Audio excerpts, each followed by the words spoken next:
a las fuerzas de seguridad, etc. Es una cultura del decomiso. Una cultura que tenga esencialmente como objetivo no solo al imputado principal del hecho con relación a su conducta, sino a todos aquellos bienes patrimoniales que puedan ser objeto el día de mañana de decomiso, para ser concretamente objeto de la medida cautelar denominada secuestro, porque hay quienes lo llaman embargo, pero si miramos el Código Procesal Federal, el embargo lo es con relación a las costas y el secuestro lo es con relación al objeto fines de decomiso.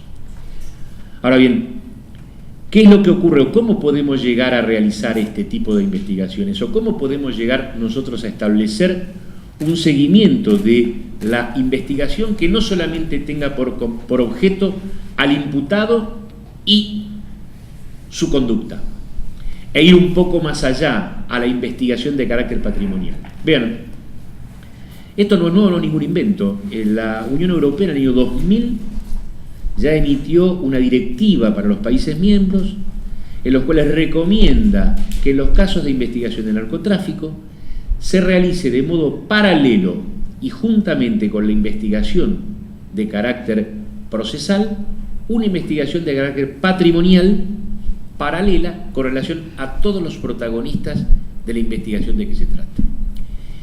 Y la consecuencia más directa que yo conozco, por ejemplo, es el caso de España, donde si bien España tiene un sistema procesal inquisitivo, donde todavía la dirección del proceso la lleva el juez de instrucción, tienen fiscalías especializadas bastante proactivas y que trabajan muchísimo para coadyuvar en las investigaciones de los jueces y aportar una serie de investigaciones que, juntamente con las que pueda estar haciendo el juez, complementen el cuadro de imputación.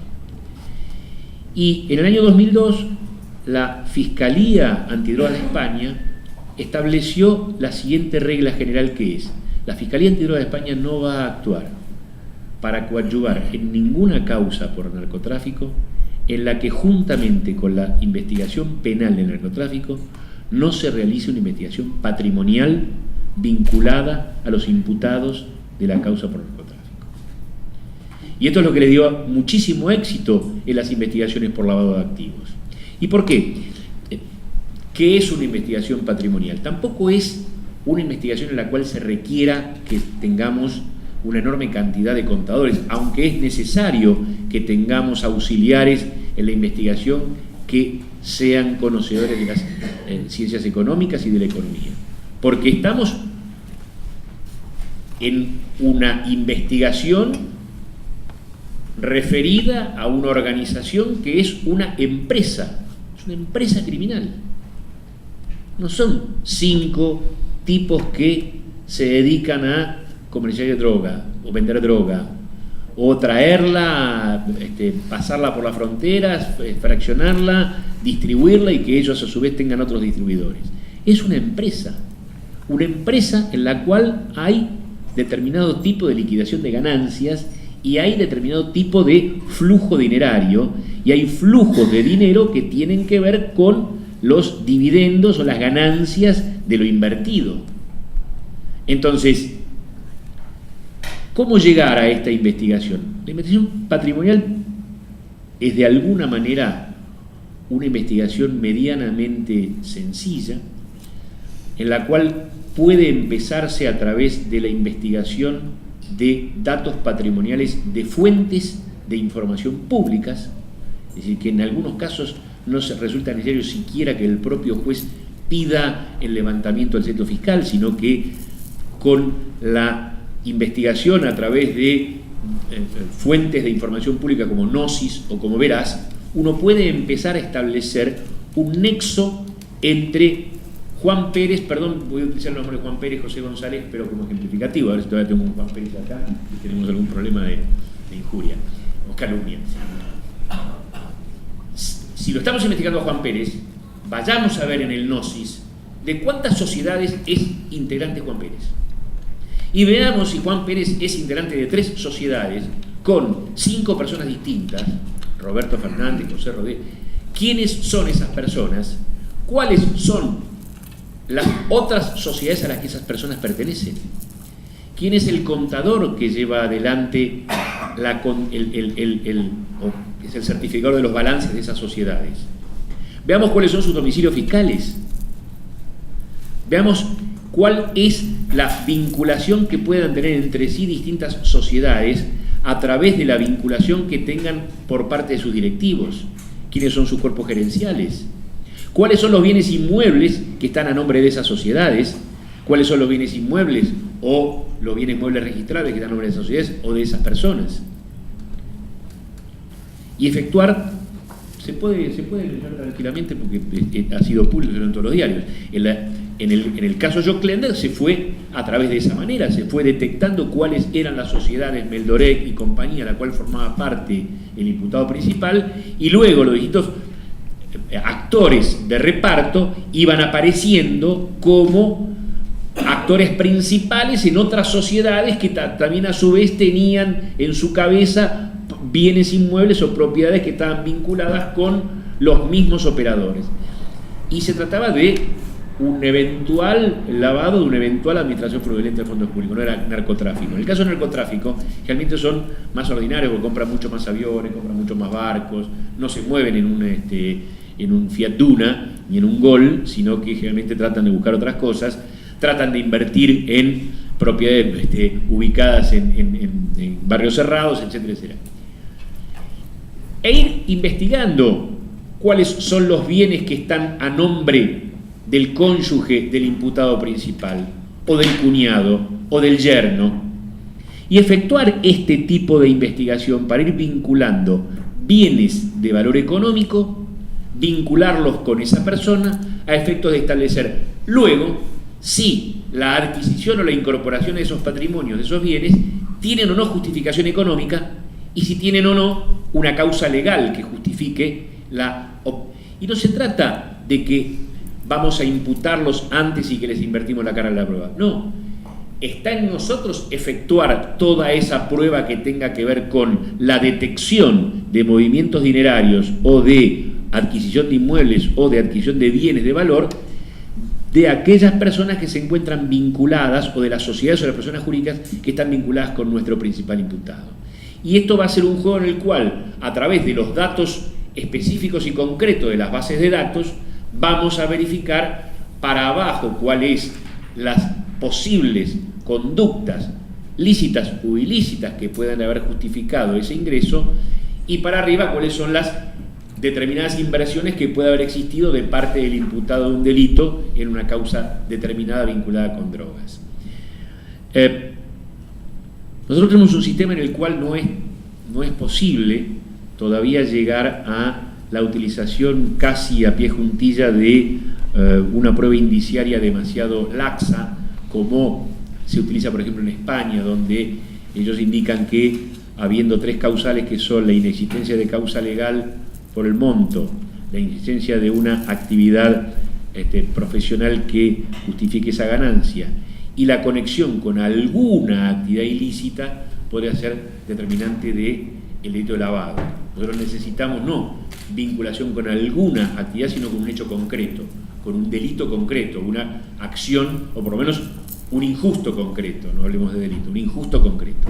Ahora bien, si nosotros en nuestros casilleros de los tribunales, de nuestras secretarías, tenemos una gran cantidad de causas en las cuales tenemos involucrados personas que están imputadas, y si de narcotráfico hablamos, en hechos de narcotráfico donde ha habido movimientos de cantidad de drogas que presuponen movimiento dinerario muy importante, empecemos a investigar los patrimonios de estas personas. Precisamente porque esto va a ser la posibilidad de encontrar bienes objeto de decomiso, porque vamos a llegar a probar que esos bienes son producto del delito. Y le vamos a empezar a pegar a lo que a ellos más les interesa, que es la platita. Nosotros no tenemos todavía un problema tan importante como hubo en Colombia con relación a el lavado de activos, donde si uno analiza el resultado de la actividad de los colombianos en la persecución de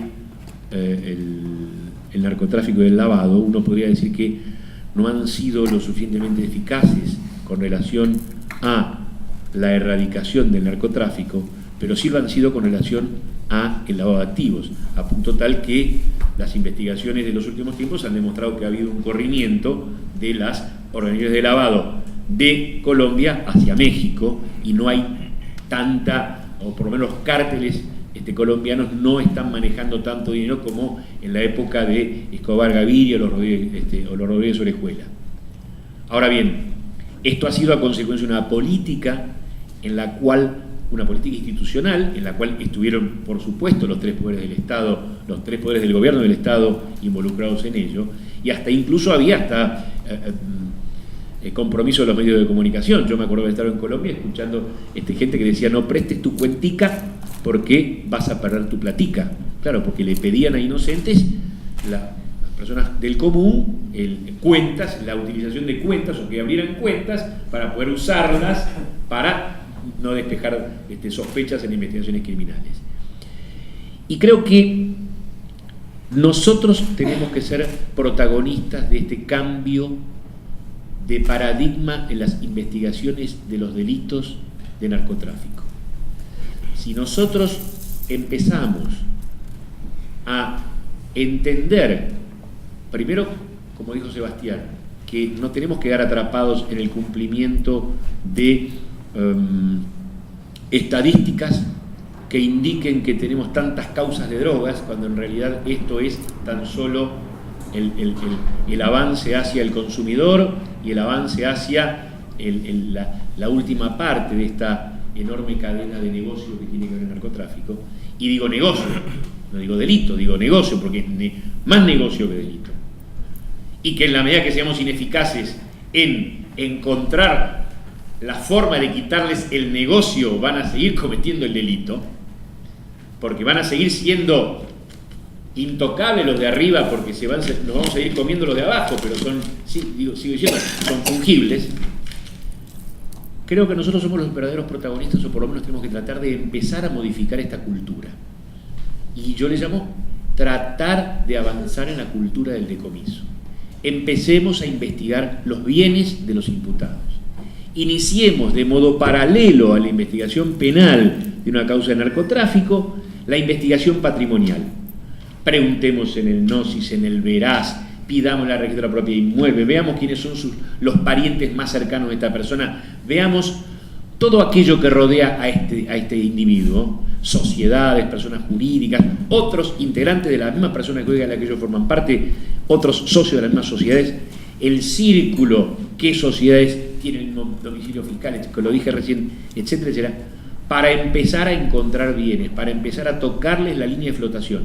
La línea de flotación del narcotraficante es su billetera, es su cuenta, son sus bienes.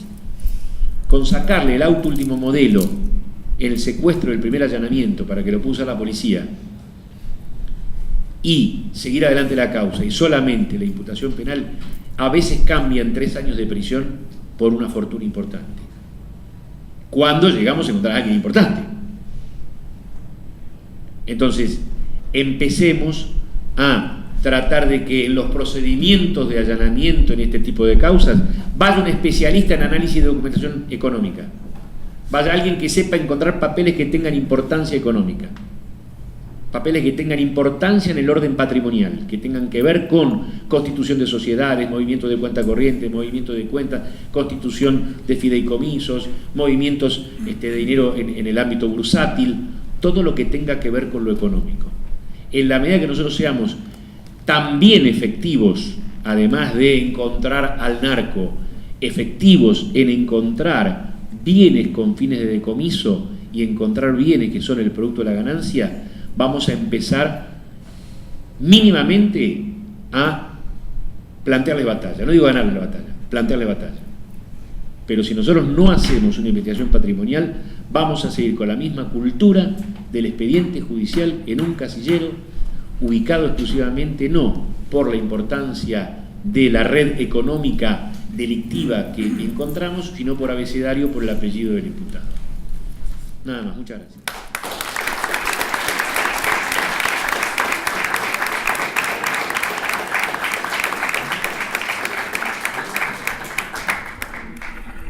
Buenas tardes, mi nombre es Gonzalo Acuña, voy a actuar como moderador. Yo soy empleado del Juzgado Nacional en lo Penal Económico número 2 y además soy afiliado a la Unión de Empleados de la Justicia de la Nación. Y es en ese carácter que estoy aquí como moderador.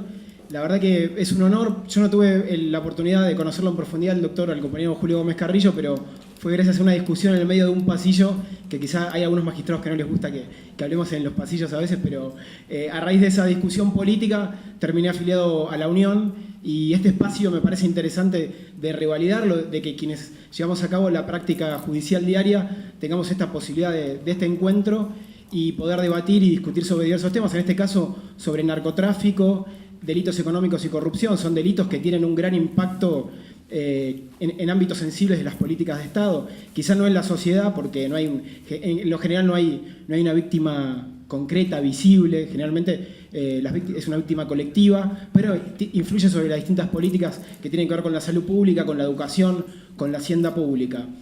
Bueno, en este marco, en primer lugar, va a hablar el doctor Jorge Felipe Dilelo, a cargo de la Fiscalía Nacional en la Criminal y Correccional Federal número 1. Creo que es una de las más importantes, me parece, porque tiene también la competencia electoral y otras competencias. Así que le cedo la palabra al doctor. Bueno, yo también soy afiliado a la Unión, así que voy a hablar con los compañeros de la Unión y con los compañeros de trabajo de Comodoro Pi.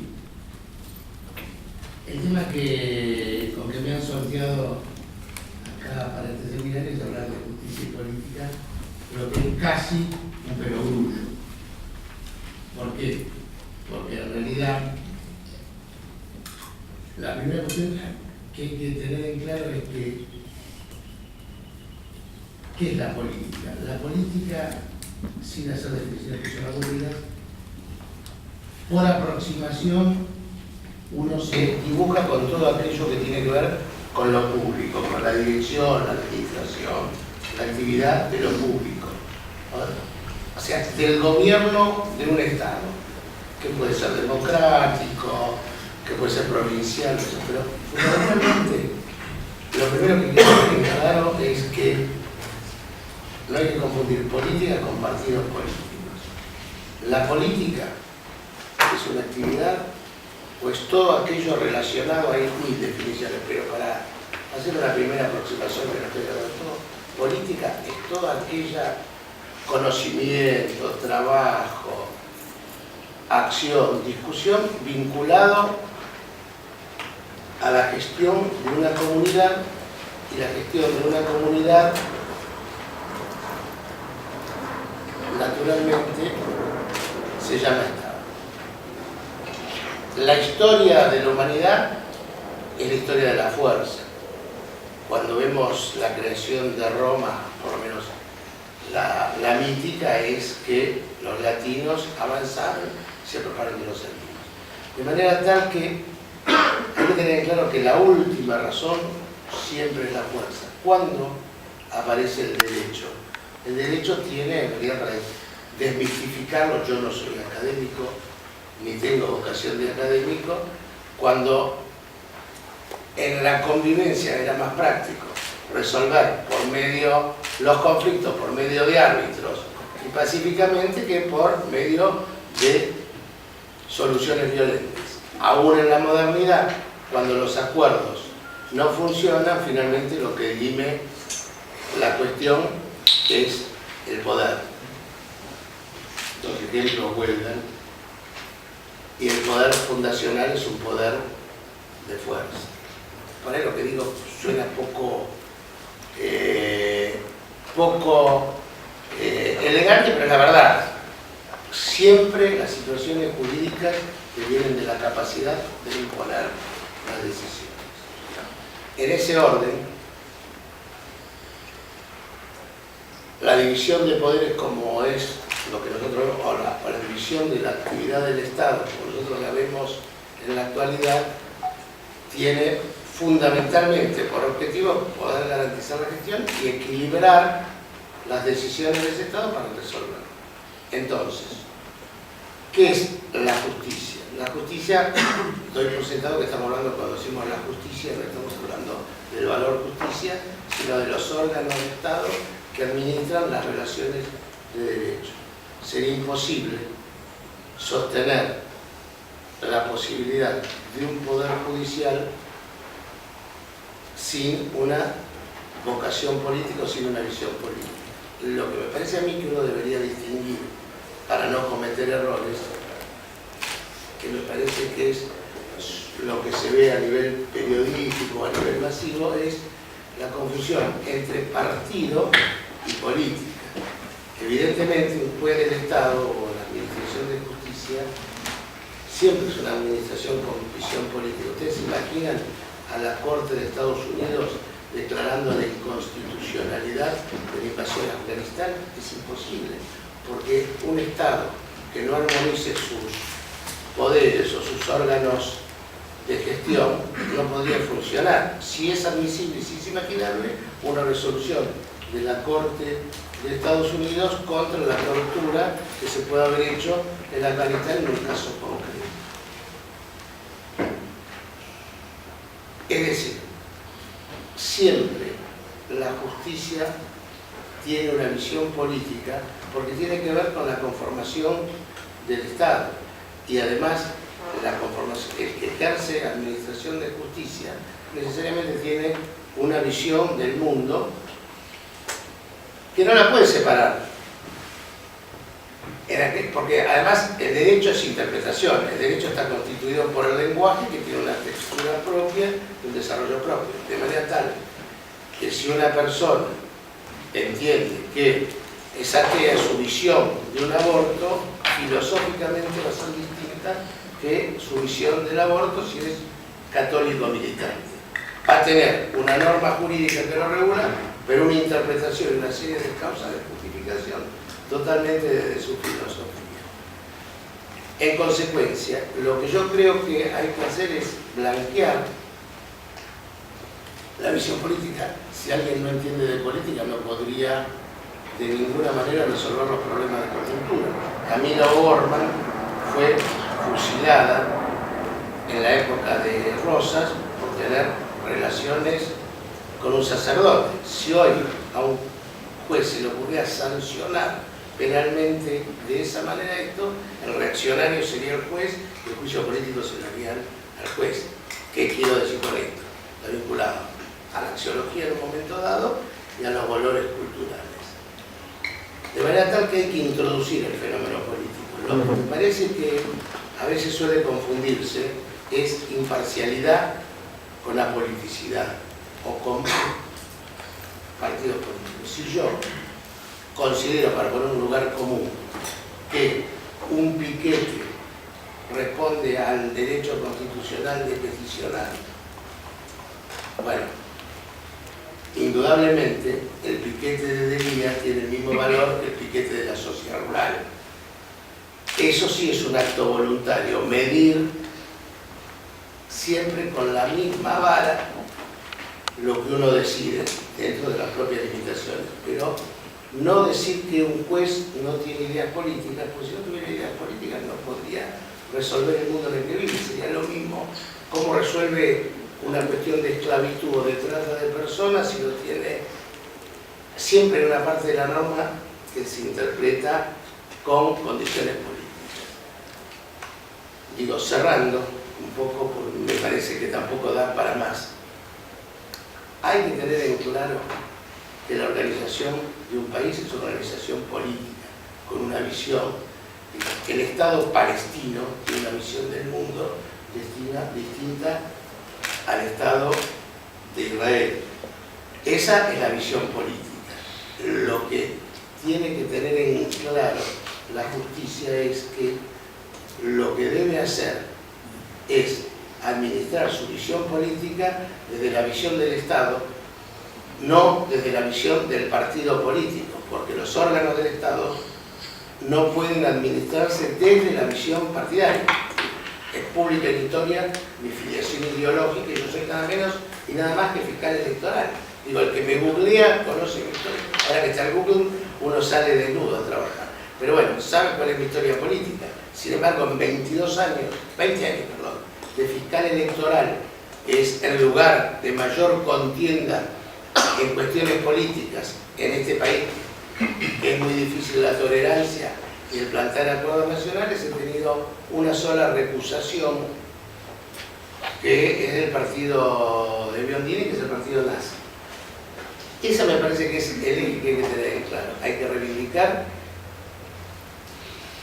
la política como visión del Estado, de la organización de esa comunidad, y hay que separar esa visión que no es apolítica, sino que es imparcial y que no debe ser partidaria. Pero además uno tiene que blanquear la afiliación partidaria, porque la afiliación partidaria hace a la transparencia de lo que uno es. Cuando uno dice yo no tengo ideas políticas o yo soy absolutamente apolítico, miente, porque uno cuando va a un acto electoral vota, elige, toma partido, y uno no es separado de la función judicial de la función personal.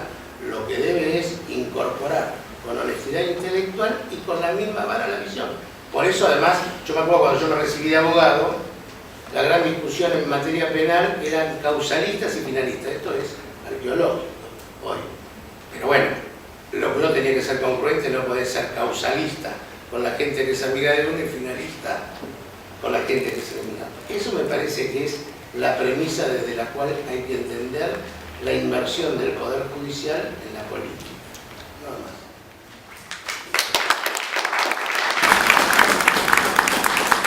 Gracias. Si el doctor se tiene que retirar, lo autoriza, se queda un rato. A continuación nos va a dirigir la palabra el doctor Carlos Javier Carabajo, secretario general de la Cámara Nacional de Casación Penal. Bueno, muchas gracias. Lo mío va a ser un poco más pragmático que la sólida exposición del doctor Dilelo. Los saludo a todos, buenas tardes, es un placer y una enorme responsabilidad para mí integrar este panel y estas jornadas convocadas por la Unión de Empleados y por el Instituto de Estudios y Formación y Capacitación de la Unión. Y aún más grande es el honor si uno de los motivos de la convocatoria es recordar a su secretario de Cultura y Capacitación, Julio Gómez Carrillo.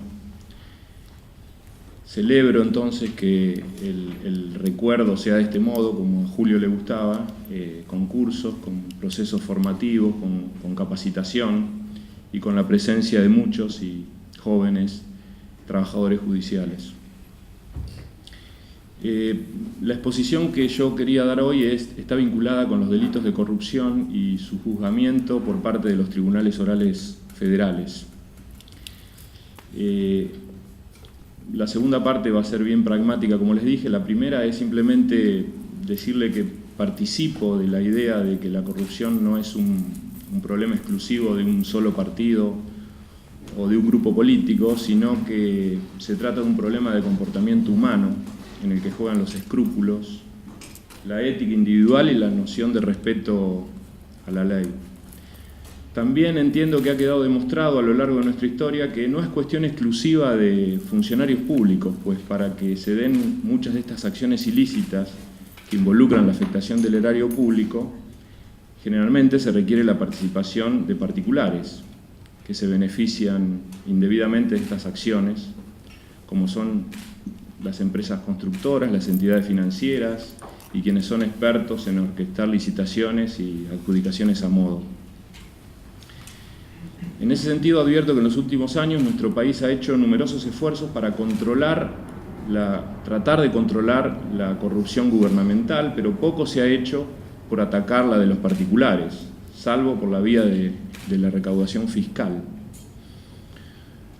Si nos ponemos a ver algún tipo de estadísticas, vamos a ver que la que elabora la ONG alemana Transparencia Internacional ubica a la Argentina, de 177 países estudiados, en el puesto 106 del índice de percepción de la corrupción, CPI, obteniendo Argentina 34 puntos de una escala que va de 0, que es el más corrupto, a 100, que es el menos corrupto. Dinamarca y Nueva Zelanda son los países que están en el primer puesto, con 91 puntos, Somalia, Corea del Norte y Afganistán últimos con 8. Y de acuerdo con esa ONG, llevamos varios años estancados en esos puestos. Debo decir, sin embargo, que ese índice, la ONG la elabora sobre la base de entrevistas que, entre otras personas, la hace con empresarios del país de que se trate. No le quiero restar fidelidad, pero sí es un dato a tener en cuenta. Se habla de que el arraigo en nuestra cultura de la corrupción le cuesta al país alrededor del 10% del PBI. De ahí que millones de ciudadanos que son ajenos al sector público y que contribuyen con el pago de impuestos se quedan inermes frente a lo que parece un fenómeno a veces imparable y sobre todo con escasas o nulas consecuencias.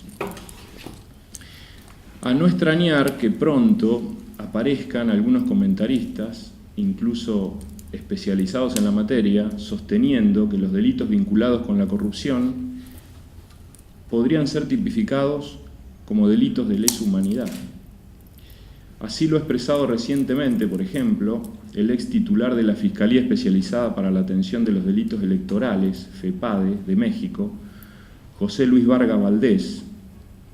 Este magíster en Derecho Público por la Universidad Pompeu Fabra de Barcelona y licenciado en Derecho por el Instituto Tecnológico Autónomo de México, que ejerció ese cargo entre los años 2010 y 2011 durante la presidencia democrática de Felipe Calderón, es hoy, según sus publicaciones en medios de difusión de ese país, él dice, azorado espectador del ADN corrupto del sistema político mexicano.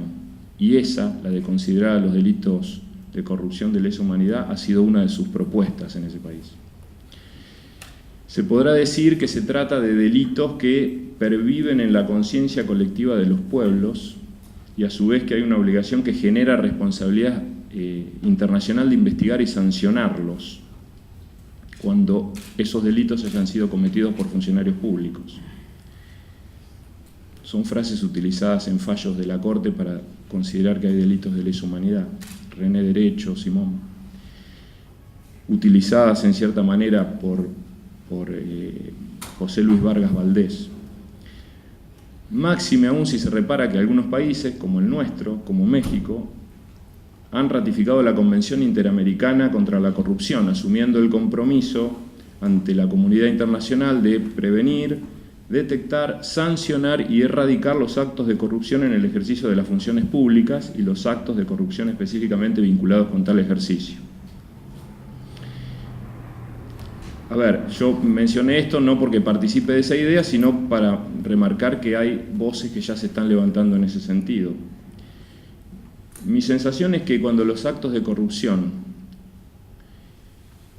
además, trafican con las expectativas de la sociedad por una mejor calidad de vida, los daños son irreparables y sus víctimas más comunes son aquellos que integran los sectores sociales más vulnerables. Sus terribles secuelas e impactos, en muchos casos, ponen en riesgo la vida de familias enteras desfavorecidas en diversos ámbitos como la salud, la educación, la vivienda, las oportunidades laborales. Entiendo que una vez más el problema radica, a mi ver, en la falta de instituciones idóneas para investigar, perseguir y juzgar los delitos asociados con los actos de corrupción. Aunado, entiendo yo también, a la falta de decisión política y gubernamental por combatir este flagelo. Y quiero dar razones que por mi función me toca vivenciar, y esta sería la parte pragmática de mi exposición. En la actualidad, en esta ciudad, sede del gobierno federal, solo se cuenta con 6 tribunales orales federales, encargados del juzgamiento de estos delitos cuando sus imputados son funcionarios públicos. De 8 que por la ley 26.632 de septiembre de 2010 ya tendrían que estar funcionando. Y además, en 2 de esos 6 tribunales orales federales se registran vacantes prolongadas.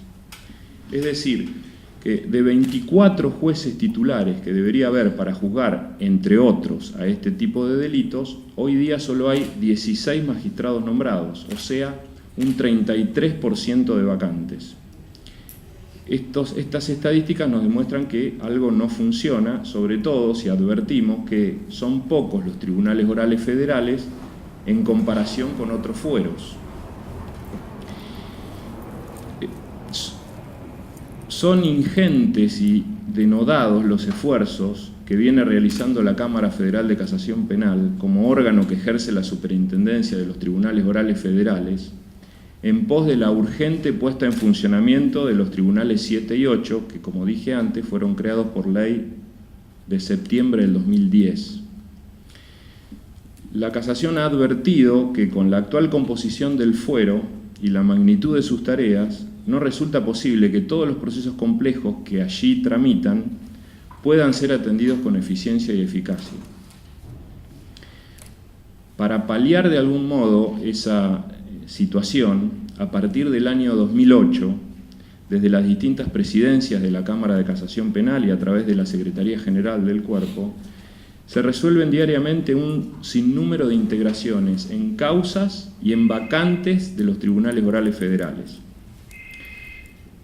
Nosotros hacemos permanentemente estadísticas que son fríos los números, pero para algo sirve. Las estadísticas reflejan que en los años 2012 y 2013 se hicieron 1.533 designaciones de jueces. Y hasta el 31 de marzo del 2014, la presidencia de la Cámara, hoy ocupada por el doctor Borinsky, ha hecho 154 designaciones de jueces subrogantes.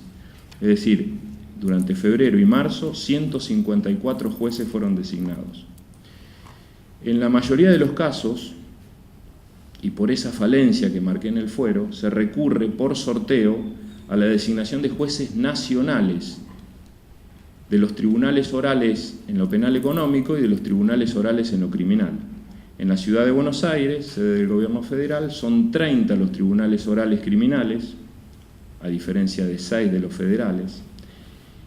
Y esos tribunales orales criminales, si bien tienen una mayor competencia por el código, tienen un comprobado índice menor en cuanto a la realización de procesos complejos.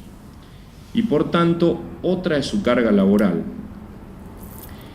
A modo de ejemplo, un juez del TOC 20, del Tribunal Oral Común del Criminal, del TOC 20, subroga en la vacante del TOF 1. Un juez del TOC 9 subroga en la vacante del TOF 3. 2 jueces de TOC del 22 subrogan en las vacantes del TOF 5 para algunas causas, porque los jueces del TOF 5 están con una causa compleja que es ESMA. Y puedo seguir dando ejemplos. Por ejemplo, en Jujuy, en el TOF de Jujuy, 2 jueces de TOC de la capital federal subrogan en las 2 vacantes, del 23 del 7 y del 5. En La Plata, en el Tribunal Oral Federal 1, que hay 2 vacantes, la cobertura se ha hecho con 2 jueces de TOC, del Tribunal 23 y del Tribunal 17. Abundan los ejemplos, no los quiero aburrir con estas estadísticas. Más todavía, desde el año 2008, y fundamentalmente luego de una resolución bastante recordada, por lo menos desde mi parte, que es la 236 del 2009 de la Casación Federal, vinculada con la paralización en el juzgamiento de los delitos de lesa humanidad en los tribunales orales federales, a través del Tribunal de Superintendencia de la Casación, en casos puntuales, se hace uso de una herramienta legal que es la prevista por el artículo 9 infine de la Ley 26.371, que le da la posibilidad a la Cámara que ejerce la superintendencia de los tribunales de reasignar causas con el objetivo de respetar y establecer una carga equitativa en las tareas y una distribución racional de los expedientes. La Casación hace uso de esa herramienta, todo ello con consulta y aprobación de la Corte Suprema de Justicia de la Nación.